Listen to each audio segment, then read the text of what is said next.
From script to screen, every film is brought to life by visionary creatives and executives, all sharing one mission: to captivate the audience. Hosted by award-winning movie strategist Kevin Goetz, our podcast, Don't Kill the Messenger, offers a filmmaking masterclass through intimate conversations with Hollywood's most influential voices. And now, your host, Kevin Goetz. Before joining me at Screen Engine, my guest today capped two remarkable careers, one as a prominent advertising executive in Chicago, and another one as a leading marketing executive in Hollywood at Disney, Sony, and MGM, helping launch hundreds of films and redefining how movies are sold around the world. Before becoming president and COO of Screen Engine, he came to meet with me at my office as a consultant. I was sitting behind my desk, and he was across from me. But I'd been so used to him being my revered client, I actually felt uncomfortable sitting there. So I made him switch chairs with me. Today, Bob Levin is my ideal counterpart, and together we've built an award-winning global insights, data, and strategy firm serving the entertainment industry and beyond. He's also my collaborator on my upcoming book, How to Score in Hollywood, my partner in crime, and a great and dear friend, Bob Levin. So excited to have you here. Excited to be here. I think I just listened to my eulogy or something. Yeah. Well, let's talk about your humble beginnings because there's so much to capture here. So I want to say that this is an extraordinary sort of third act of a career because you had a full, almost 20-year career in advertising in Chicago. Right. What did you do there? I graduated college at the University of Illinois with a degree in advertising from the journalism school, not the business school. Wanted to be a writer at that point in the advertising agency business. Got a job at the hottest agency in America at that point, Doyle, Dane, Bernbach in New York, at $50 a week. That was Volkswagen and Levy's Rye Bread and all those great campaigns. And I couldn't take the job because it was... Hold on, I was going to say, those great campaigns, Volkswagen and Levy's Rye Bread. Well, there were a whole bunch of other things. But I couldn't take it because it was $50 a week. And I was getting married right out of college to Bonnie. So I had to take a job, and I took a job as a catalog copywriter at Sears, Roebuck & Company when they had all the big catalogs. And first day at the job, I went to lunch with guys who had been there 10, 15 years, and they were all talking about how much they hated their job, and they couldn't wait to get that was the catalog. There was no other catalog. Am I right? That was it. The Christmas wish book. But I wound up in the hardware department writing for tool and die sets, and I had no idea what a tool and die set even was. And you wrote like copy? Copy, yeah. They had a whole system. They had a whole crazy system. How'd you get elevated from that? Well, I had this lunch, and these guys are going, I can't wait to get out of here. This is a horrible place. And I realized unless I did something to get out of there, I was going to be there 10 or 15 years and sitting one of those guys. So I immediately started looking for a job and found a job at the Natural Gas Pipeline Company of America as a public relations and advertising assistant. And then Vietnam hit. I had to go into the National Guard to escape the draft, so I left for 6 months. That was clever. You never had to leave the United States. I never had to leave the United States, but I had to live through the 68 National Convention. Oh, you've told me that. That's some serious stuff, right? Oh, yeah. I had to live through all of if you look at the old pictures, the riots. I was one of those guys with a bayonet in front of the Conrad Hilton Hotel, separating the police from the demonstrators. How many demonstrators did you take down? None.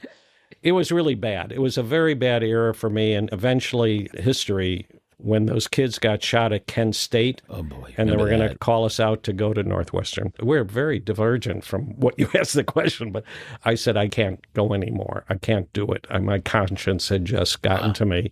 And thank God my conscience wasn't tested and that we never went to Northwestern. So I went to work for them. Eventually, when I came back from basic training, I was looking to get into the advertising agency business. And fortunately, because I was a public relations person by title at this natural gas pipeline company of America, an agency needed a public relations guy.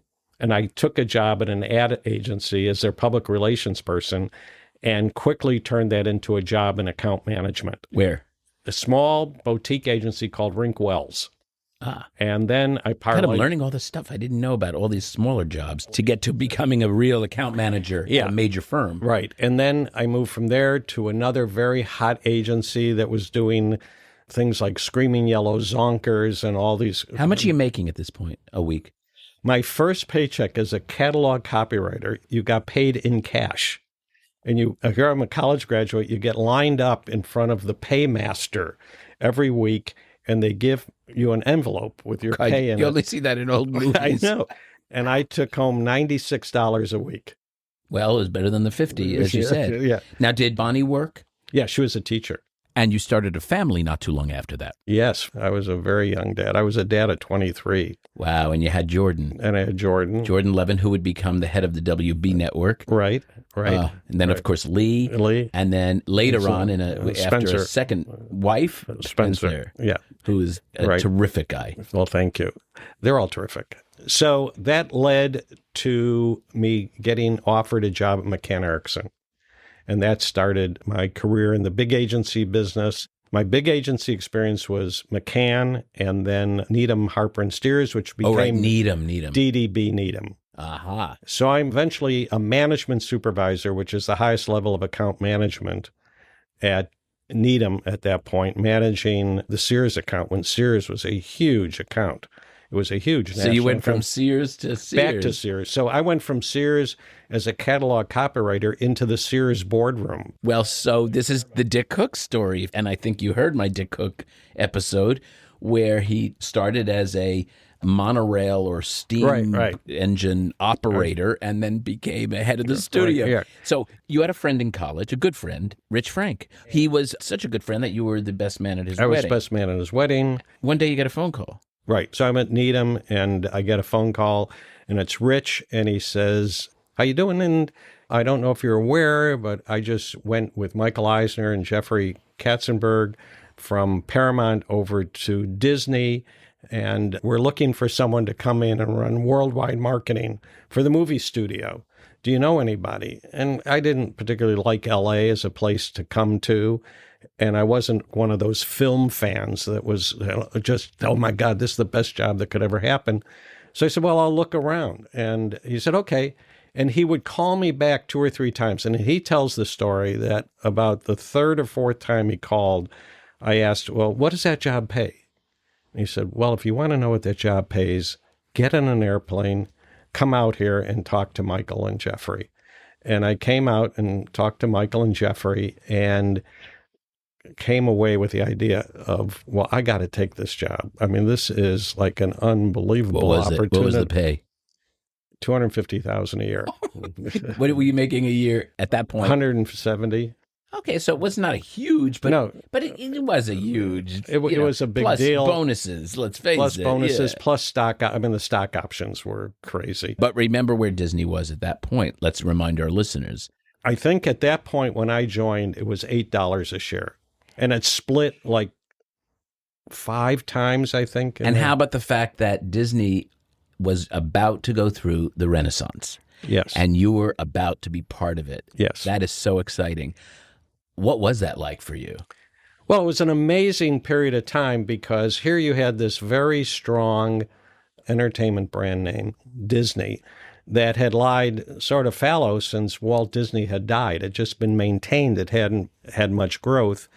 And in come this incredible cadre of leadership from Paramount who inherit the name and have all the opportunity to try to grow it and brought in an entire new team of executives. So it was like a bunch of new hotshots inheriting this great brand name and no one dragging you. No one saying, well, we don't do it that way here. None of that stuff that so often happens. New frontier. New frontier. We were all excited. We're working our asses off and loving what we're doing and having great success almost out of the box, which was... What were the early successes? Well, I remember the first movie that I was fully involved with from production all the way through was Down and Out in Beverly Hills. Oh, the best. You know, Bette Midler and Nick Nolte and Richard Dreyfuss. And I remember sitting at the old Bruin Theater opening night, Friday night, Jeffrey Katzenberg sitting next to me on the bench in the old Bruin Theater, and there's a line around the block. And he says, don't get used to this. This isn't the way it normally happens. So enjoy this success, but get ready for this not to happen. And I think, as I recall, we had almost 17 straight successes after that. Unbelievable. Yeah, it was an unbelievable run. I mean, come on. And we're talking Little Mermaid. Beauty and the Beast. We're talking The Lion King. We're talking Pretty Woman. We're talking Big Business. Dead Poets Society. Ruthless People. I mean, just a run of just great Unbelievable. movies. And you were really a tremendous part of that. Well, You then stay there for 11 years. yes, I stayed there and lived through the Shakespearean drama, as I like to refer to it, when Frank Wells, who I always said was sort of the fulcrum that kept a bunch of egos In check. thank you.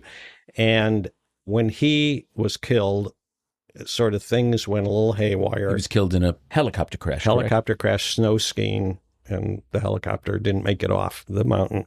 But things sort of got out of check. Jeffrey and Michael started to go at each other. There was an undercurrent with Roy Disney, and eventually Michael fired Jeffrey, and things started to change. Joe Roth came in to head the studio. Joe Roth and I did not get along well. I was out. Michael didn't let you go, though. No, Michael called me in the office and he said, I don't know what to do. You've been a great head of marketing, but I just brought in Joe to run the studio, and he doesn't want you to be his head of marketing, but I don't want you to leave the company. So I went on Michael's staff. And I was, how long did that last? Well, lasted a year. I'm not a staff person. No.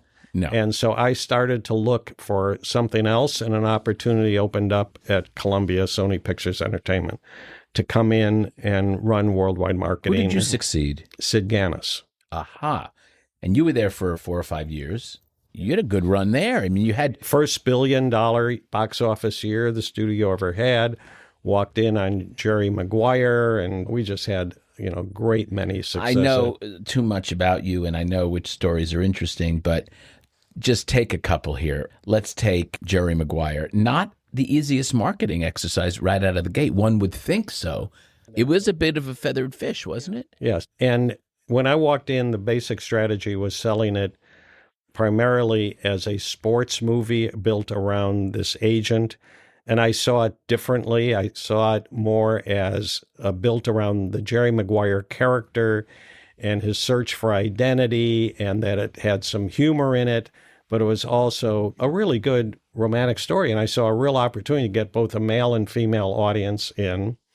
Change the strategy. Also, there was a great moment there because I had worked on several movies with Tom at Disney, and I was the new guy in town at Sony, and he showed up for a marketing meeting unannounced, and he walked in and embraced me. Let me guess, I threw his arms around you. Threw his arms with a big hug. He's the best. So, Bob, I'm so happy you're here. Well, it was like I was a made man. Tom Cruise says, I'm so happy I'm here. I was like a made man. It really elevated people to think, well, this guy may have something. And we went on with great success with Jerry Maguire. And he knew that would have that impact.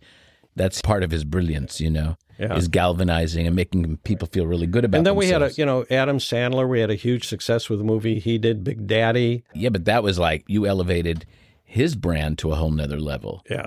And then during that period of time, I had any number of different battles or conflicts or discussions with the MPAA, which has to approve marketing material. And I wanted to have Adam and the boy that he's taking care of in that movie peeing against the wall of a building. And they said, well, you can't do that. And I had to live with that because my husband worked on that for you. He was your senior vice president of creative advertising. And it was his idea. Well, you supported him. And obviously then I'd hear about it every night. Like, my God, those sons of guns, they won't let me actually show the pee. Right. I wanted to do Remember when there were these huge standees in movie theaters, those cardboard things? I wanted to do one where we would have recirculating water acting as pee.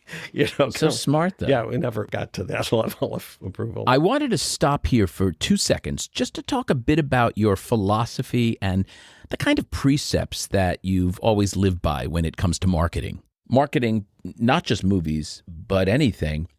And you taught me a great deal about this. It centers on messaging.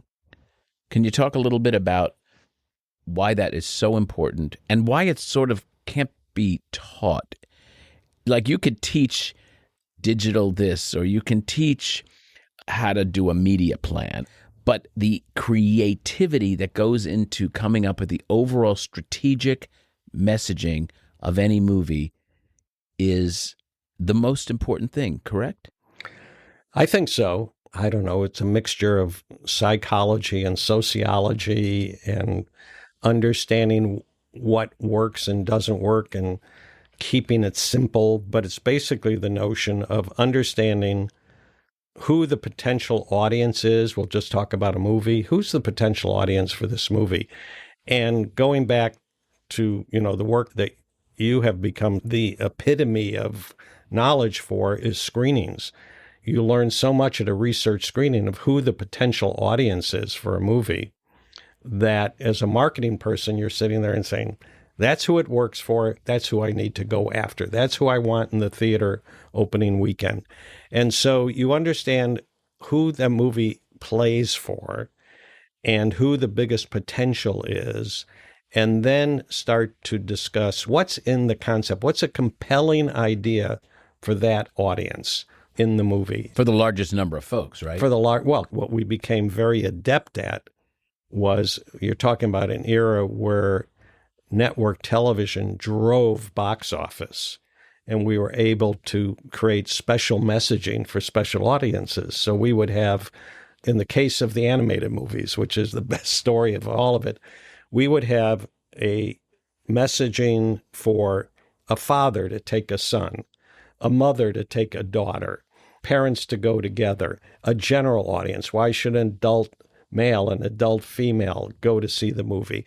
We would have kids. We knew that younger kids liked physical comedy, older kids liked verbal comedy. We would create physical and verbal comedy. So we had a specific message for each different audience. And what you did is you also became a student of what worked and didn't work. I remember when we were doing it at Sony, I Know What You Did Last Summer, Scream had come out before that. And Scream was a different type of horror movie.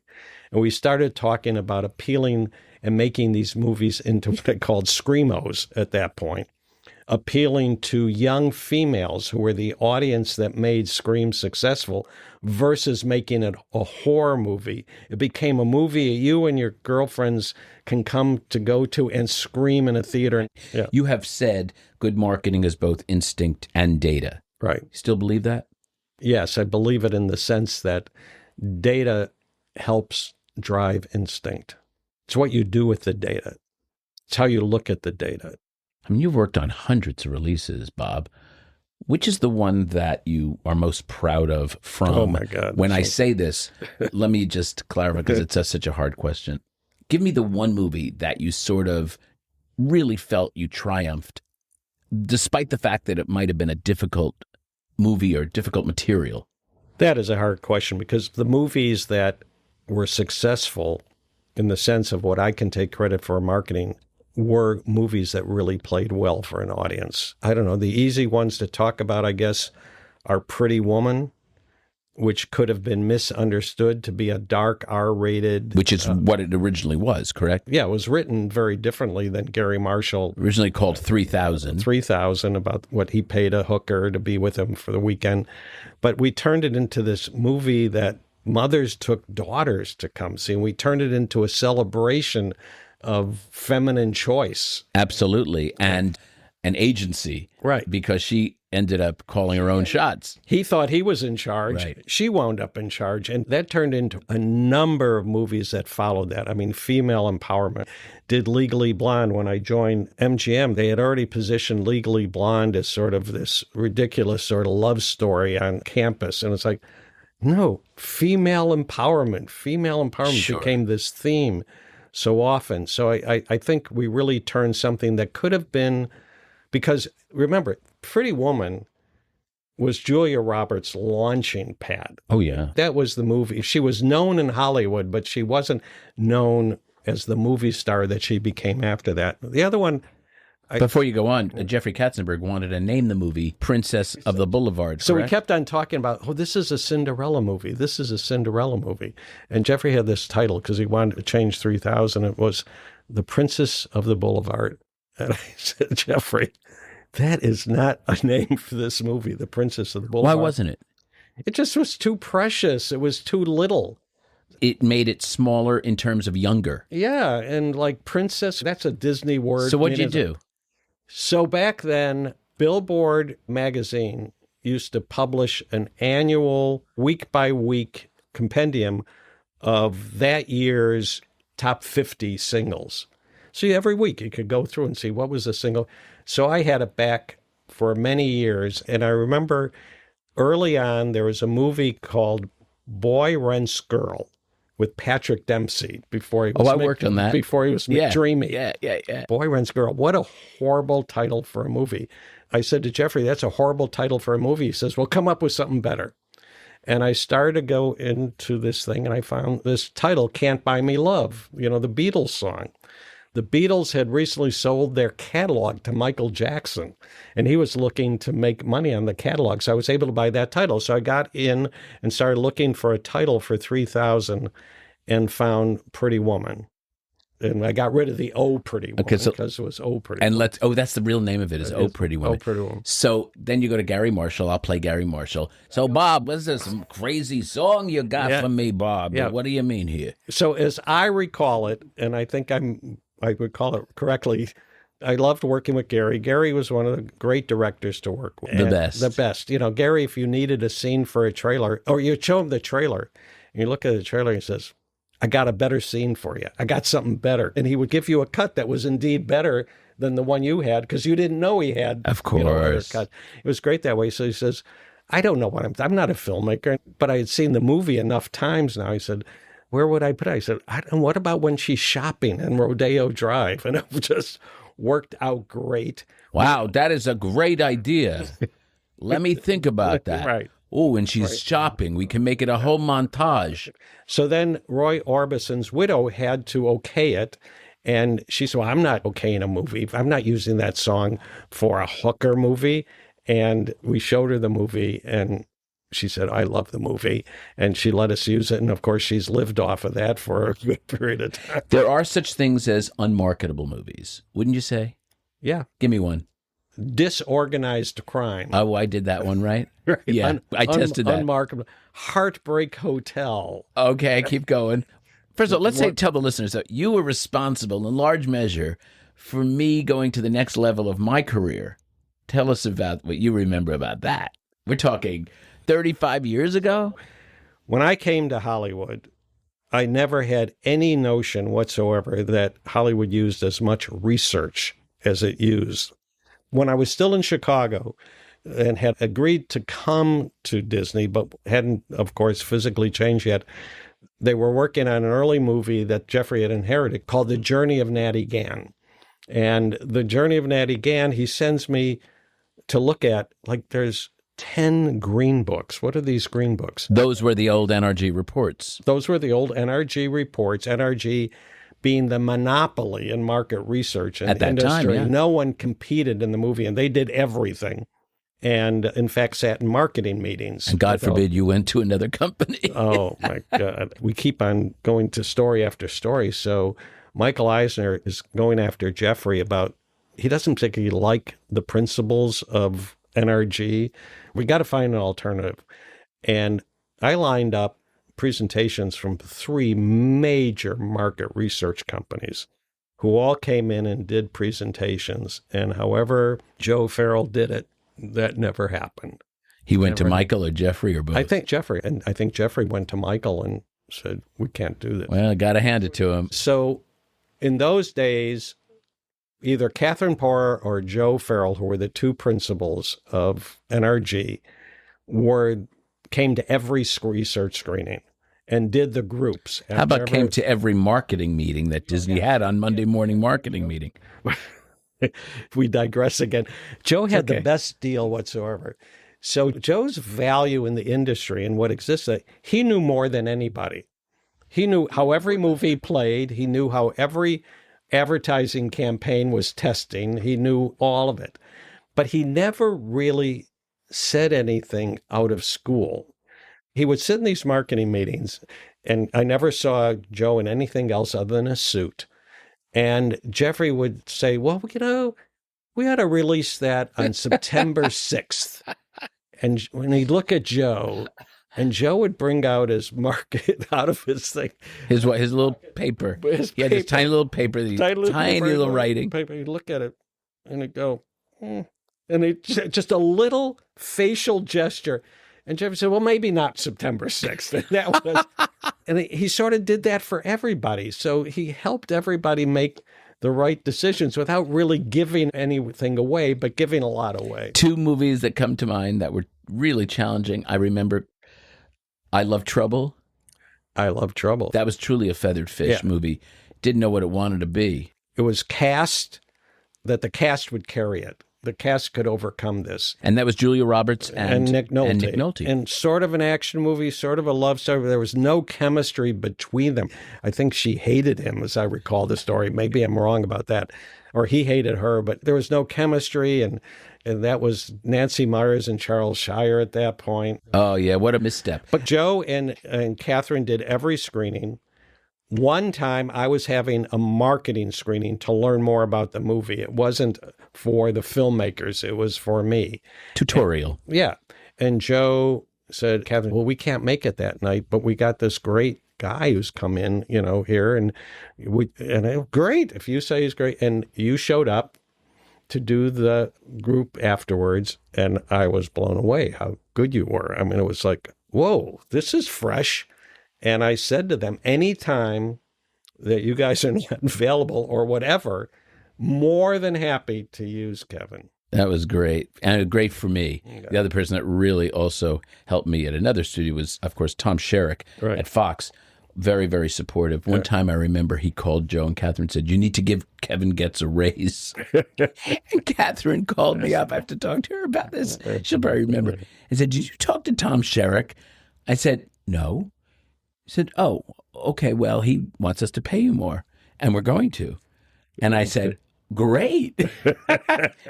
The other movie I was thinking when you were at Sony, I Love Trouble was Disney, but then at Sony was What Planet Are You From?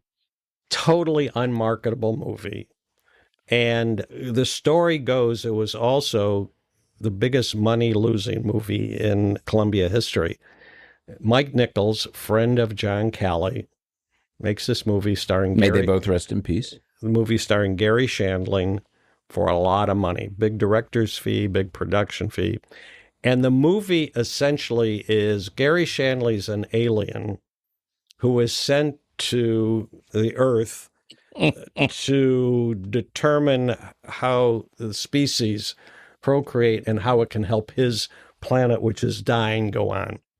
And the hook of the movie is that every time he gets sexually excited, his sexual organ buzzes. God. And it's embarrassing, all that. Well, as much as I could fight the MPAA, I could never reveal that. So the very conceit of the movie is unmarketable. Another one of Neil's, by the way, who was summarily asked to step off the movie because none of the advertising was working. Did not go well. Another one of just circumstances hit. When I got to MGM. MGM was your third studio stop. You were there for about 4 years also, right? Right. And what were you going to say about MGM? So I walk in, Legally Blonde, huge success. And then we started working on Wind Talkers. John Woo directed movie about the Navajo code talkers in the Pacific during World War II. And their code talking was key to a lot of the victories because the Japanese couldn't break the Navajo code. How was the code communicated again? They used the Navajo language, which they couldn't translate. And so the movie starred Nicolas Cage as a protector of a wind talker and had huge battle scenes, but was really a difficult sell in that Nick dies at the end. It doesn't have much code talking actually in it. And it just looks like a war movie. I mean, just a lot of battle scenes. Generic. It was to be released in November of 2001. And of course, the Twin Towers happens in that year. And the decision was to pull the movie. And the movie was released a year and a half later and was just old news to everybody at that point. It failed. And of course, the marketing guy took the hit. You know the 3 envelope story? Is anyone? Please tell us the 3 envelope story. It's a famous story that all my listeners should know. So the new chairman of the studio comes into his large office, or her large office, and there is the huge mahogany desk in the middle of the office, and the place is bare. Except on the desk are 3 envelopes marked number 1, number 2, and number 3. And there's a little note above it: when first in trouble, open envelope number 1. Put them all in your desk drawer. Eventually, as happens in every studio, the word goes out that he's in trouble or she's in trouble, gets envelope number 1 out, and it says, fire your head of marketing. Your head of marketing is always your first person to go, always the source of all troubles at a studio. Everything that doesn't work is your head of marketing's fault. And when it succeeds? It's not your head of... Well, in some... I got a lot of credit. I can't say that. Well, it's typically their own brilliance. I can't say Production's that. Brilliance, yeah. So then, as the story goes along, fires the head of marketing, next gets in trouble and takes out envelope number 2 as described, and it says, fire your head of production. So now the production head is gone, the marketing head is gone, but you get in trouble again, opens envelope number 3, and it says, make out 3 envelopes. That's so great. I love that. When we come back, we're going to talk to Bob about what I like to call Act 3, which would be Screen Engine. We'll be back in a moment.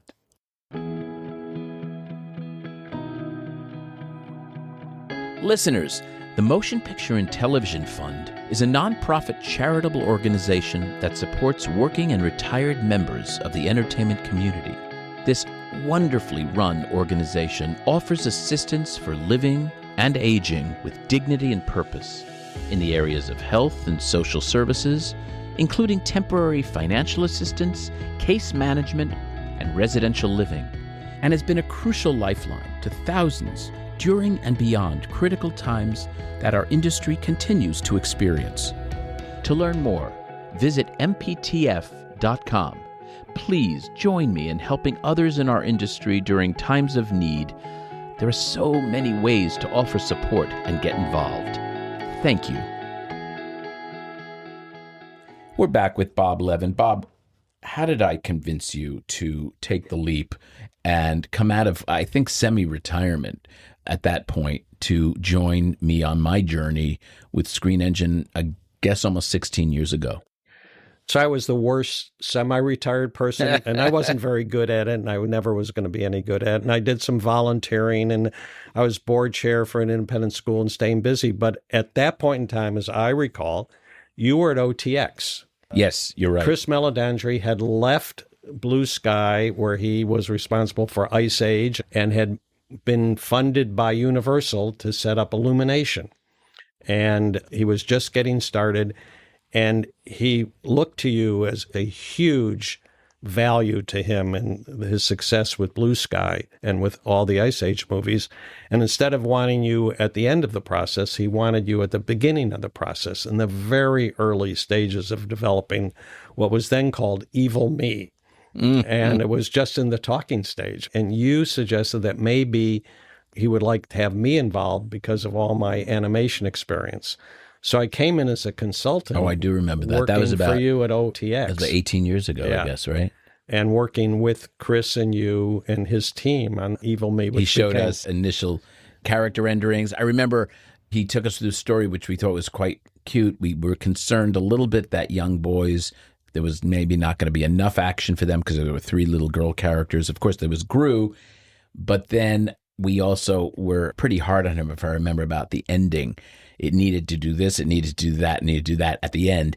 And that really was very, very helpful to him. But we formed a different kind of working relationship, you and I do remember that at the right time, I said, Bob, this is silly. When I started the new company, I'm like, you need to come on. Right. So I continued as a consultant for a while, and that was Not 2010. And I continued as a consultant, and then in 2013, you said, would you just come on and President and help me run this place? And that was the start. I just think matched up from the beginning so well. And your beautiful wife was very helpful, Hildy. Hildy was very encouraging about doing this, and she said, I don't want you around the house during the day. She said, you're going to be like Fred Mertz. Oh, yeah, sitting around. Yeah, no, she was very encouraging, and it just turned out to be a spectacular combination of two very, very different people, but in some ways very similar people. Exactly. I think we share great values that are very similar. We also are very creative. Right. And I think that combination really has served us quite well. Aren't you proud about what we've done? Oh, I think it's amazing what we've done. For those who don't know it, Screen Engine started in Kevin's living room of his house and was the Hail Mary pass of an entrepreneur. Kevin cashed in everything, cashed in the 401ks, used credit cards, wherever, did not have an investor, but took it on. And there were some people he just put together in his living room, and he was off and running. And within the first year had done close to $6 million in revenue, which is something else unheard of to be able to build that kind of business.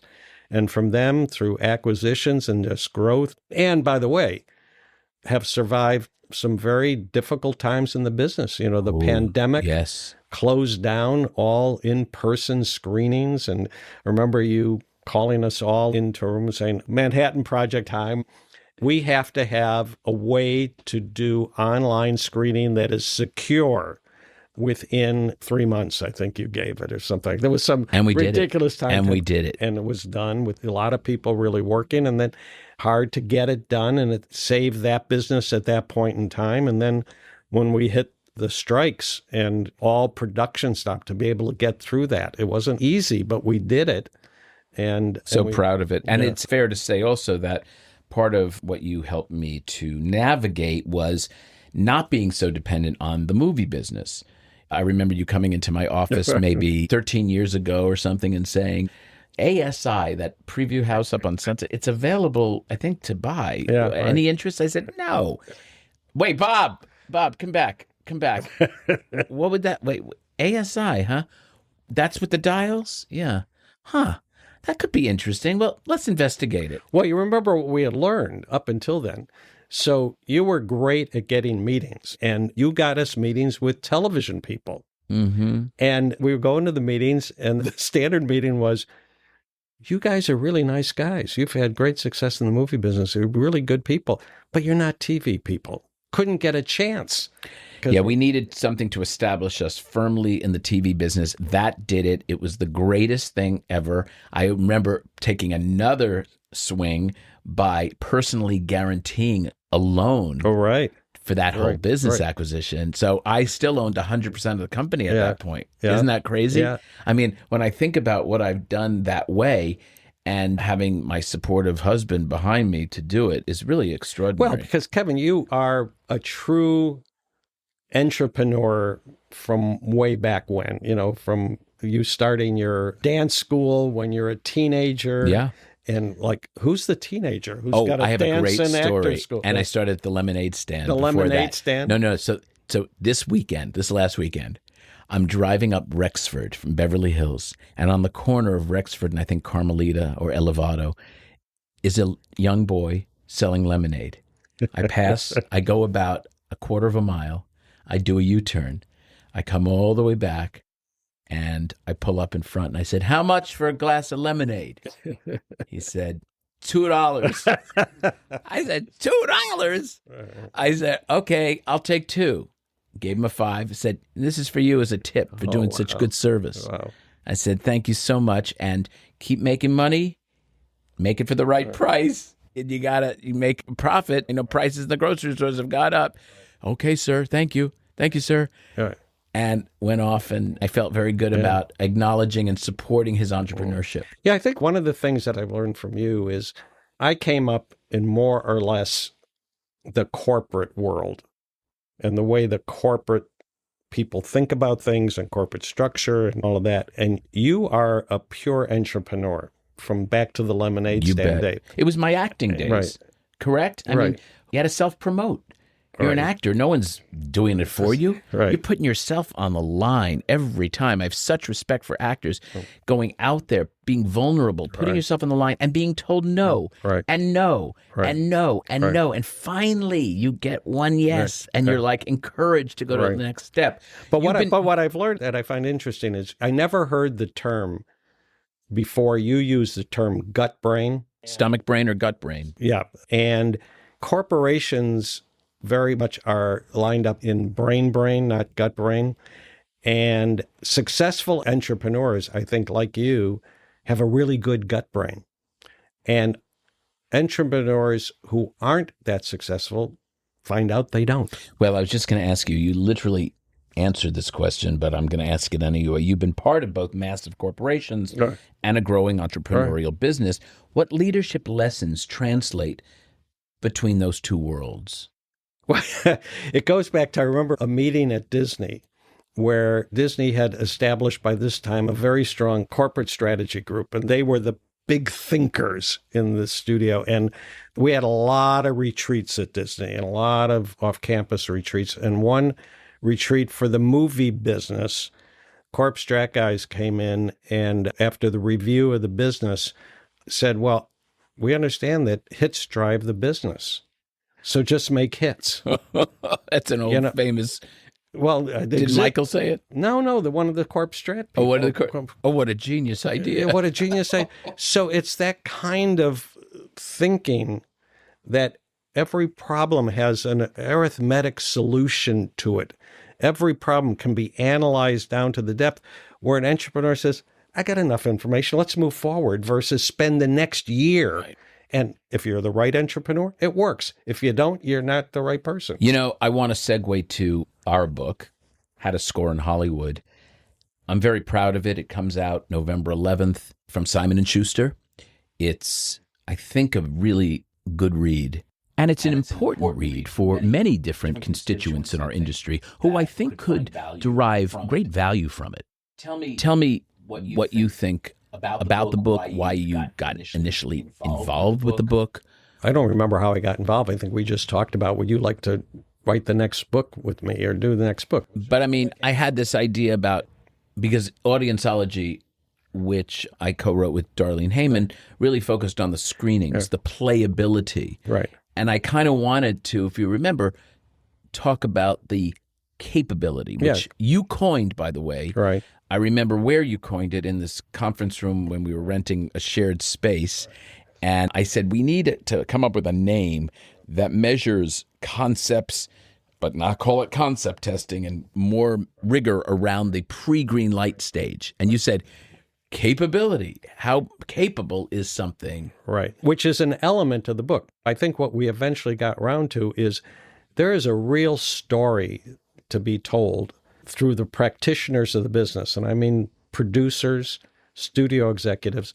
How do you actually get to the point where someone says, yeah, I'll put money behind that. We're going to make that movie. What are all the dynamics that go through that? You lifted the curtain in the first book behind the whole idea of how research at screenings helps make movies more playable. We also had marketability, buzzability, but capability. So it's bigger than just the research here in the way this book is written. But I think the notion, what got me interested deeper and deeper as we wrote into it, and there were things that we tossed away and did with because it went down a rabbit hole.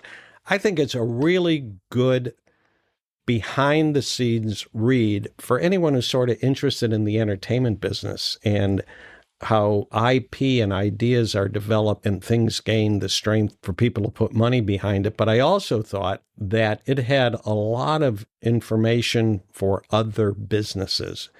One of the things about the entertainment business... How so? Well, because the entertainment business, it can be challenged for lots of reasons, but it is, as far as a business goes, the most creative business in the world is entertainment, be it music, be it movies, be it TV, be it now podcasts or creator economy content. It is built on creativity. You bet. And how to understand that creativity and how you move from the pure creative soul to something that can work as a business enterprise and return an investment and that kind of things, and how you can think through ideas. And I think the book just gives insights that can be used in other businesses. Anyone starting a business, you must take a sober look at what you have. Not only what you have, but how many people are going to buy into that? What's the size of your audience? That's not about movies. That's about any new product being launched. So, it's the line that we sort of talk about the book as being every movie, if made and marketed for the right price, should make money. You can take that same concept. Every toothbrush, if made and marketed for the right price, should make money. Well, that's why I was laughing about the lemonade stand with the little boy. Right. I was like, every lemonade stand, if made and marketed for the right price, should make money. How much are your lemons? What's the sugar? How much are those cups? You have a table set up there, too. And I see you have a little assistant over there. You paying that assistant? From your perspective, Bob, what's the biggest misconception people have about how success really works in Hollywood? Well, it depends your source of information. I think that for some people, they would say today, it's all Nepo baby. It's who you know. Can't even get in that industry without who you know. I think the thing that I have learned, bedrock, I think it is a talent play in anything. Are you talented at marketing? Are you talented at acting? Are you talented at directing? Are you talented at producing? Whatever, you talented at production design, costuming, man, whatever it is at any stage, do you have the talent to succeed? You may have the connections. You may have the ability to get your first job, but to have a lasting career and be successful and put food on your table for your family, you have to have talent to succeed in this business.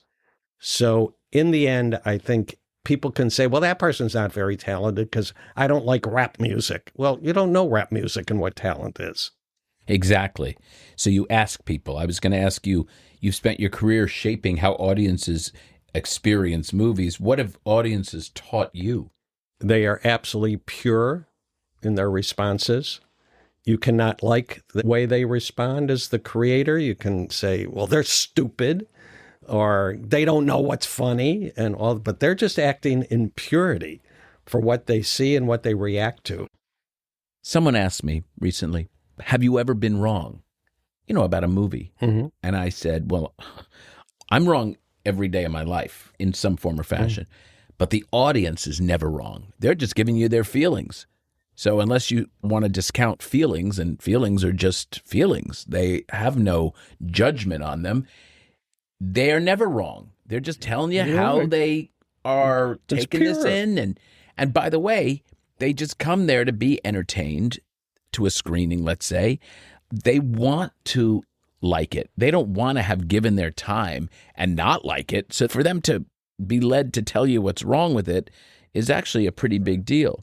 If you could give one piece of advice to the next generation of studio executives or filmmakers in general regarding what we do, what would you say?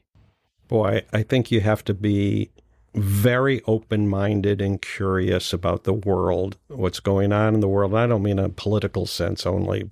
I think you have to have a curiosity and a desire to understand people, to understand what people are reacting to not see yourself in a slot of, I'm in the movie business, or I'm in the TV business, or I'm in the music business. You're in the attention economy. The attention economy.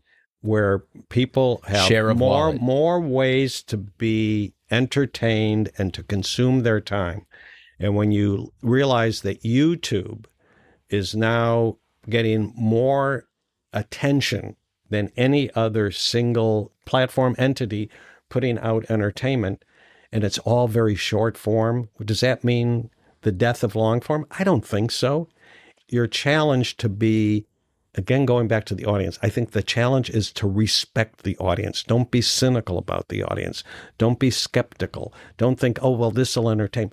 Try to do something that is great, what everyone talks about, great storytelling. I think as long as you're telling a story, whether it's in 5 minutes or 2 hours, as long as you tell a great story, the audiences will be with you. And understanding dramatization, not just words, but really understanding character, getting behind those characters. That's the universality of why we love movies so much, don't you think? Absolutely. You know, I learned a lot over my years because I wasn't a film student person or and all of that when I came in here. And I would watch people react in movies. And I once came to the conclusion, rightfully or wrongfully, people come into a movie looking to identify with a character. And someone up on that screen they're looking to identify with, they either look at it and say, that's someone who I would like to be like, or that's someone who really understands my life as it is. And I'm seeing my life up there and I'm feeling a connection. I'm not alone in my life. There's other people sharing the same struggles or relations or whatever as I am. The relatability. The relatability. Or, boy, that's a place I'd like to go to. Even in its total fantasy, even if it's the superhero or Superman. Boy, wouldn't that be exciting if you could be Superman, you know? Looking back on your whole career, what are you most proud of? I think I want to go back to a phrase you use because I think it's about life as well. I think I did the job ethically. I think I did the job with the right kind of values, which I think you bring into work and life wherever you are. I say to my wife, Hildy, you know, she says, what do we have in common? What do we have in common? And I said, we have values and ethics. You and Hildy? Yeah. Oh, so much. We have value and ethics. You guys have been so wonderful for each other because you have grounded Hildy in a way because she loves life and loves to live life. And she's given you this energy and this enthusiasm for life. But, you know, grounded value and ethics, I think you have to have a great deal of respect in yourself and what you do. It's a good answer. What continues to excite you about this industry? Last night I was at a dinner party and this gentleman, probably in his early to mid 80s, was lamenting the fact that movies are over. And I said, au contraire, movies are great. I said, you're only seeing the small number of films that are in your sphere because you're not being reached anymore to know that there are hundreds of movies in different countries that are so brilliant. And then not to mention television and the quality of television. There's just so much of it. And you're not meant to love it all. It's cutting through the noise to try to reach you. And I started to rattle off some names. And it was like, he said, well, I should check that out. I should check that out. I said, I refuse to believe that. And so he said he picked a year. He picked 1972, I believe, Godfather year. And Neil was there and he pulled up the movies of that year. And you heard Poseidon Adventure, Please Don't Eat the Daisies, Cabaret, Godfather, and Last Tango in Paris. But just like today, you have 3 or 4 important movies, and then movies that are more fluff or more entertainment-driven. Yeah. I think there's a real marketing challenge today. You know, we can go back pre-television when people went to the movies. It was just, you went to the movies. That's what you did on a weekend. You went to the movies. You didn't go to a movie. You went to the movies. And you discovered movies you never would have seen before. That's 100% and that right. You were lifted up by them. And then there was a nostalgia. There was a feeling that you got. Right. And it was an exciting feeling, wasn't it? Right. And I think you can still get it, but you get it more few and far between. So where I'm going is that time was over. And then came the advent of network television driving movies business. And the movie business exploded and people started going to a movie and discovered things that marketing got them to go see, and they were excited and they were elevated again. Marketing is more challenging today than it's ever been because you can't gather those audiences you used to. You hopeful for the future? Well, yeah, I think if people will do the work, I think the marketing side still has to figure out what do you do when you don't have network television. But I think also... What do you do in terms of what we call reach and frequency? Reach and frequency. But I want to get to the other point that I think audiences have become lazy. I think the proliferation of so much content on so many different streamers and then going to a movie versus going to a streamer and the costs involved and all of that, it's like you sit down and go, what's on tonight? It's almost like people aren't really searching or trying to find what's really out there. Like you say, there's movies being made all over the world. But do we just default to the easiest thing? That was what I was telling the gentleman at the dinner party. Do a little work, you'll find they exist. So I'm saying lazy audiences are blaming the content producers versus blaming themselves. What would you like your legacy to be? I've tried to be a mentor to lots of people, and I hope that I accomplish that and that I live on through those people I've mentored who've had their own successes. I've never been someone seeking credit for what I've done. I've never been out there as a self-promoter, and probably and a few other people know my contribution to lots of the success that other people take credit for. So I can live in that world. I feel good about what I did. I know what I accomplished. I'd like to be remembered as a good person to work with and a good person to work for, and being honest and straightforward. And there's a great story, that Neil tells about when he was at Sony, and he'd be afraid to get on an elevator if the doors opened and I was already on the elevator. And he didn't know what to talk to you about. And I think when I go through, it wasn't that I was mean or an asshole as a boss. I expected people to perform at a very high standard, and I still do that today, Indeed. Bob, I'm so grateful for you to have finally come on the program. Well, thank you for having me. The timing is very fortuitous because we are both going to be promoting the book in a big way. So you've got to put on that self-promotion hat because you deserve it with your contributions to this book and to the contributions you've made over the last almost 40 years in the entertainment business. We are so appreciative of you, for you, and I have a particular place that you will always live in my heart. Well, same here. You know that. Thank you. To our listeners, I hope you enjoyed this conversation. For more insights into filmmaking, audience testing, and the business of Hollywood, I invite you to check out my books, Audienceology and How to Score in Hollywood, at Amazon or through my website at kevingoetz360.com. You can also follow me on my social media.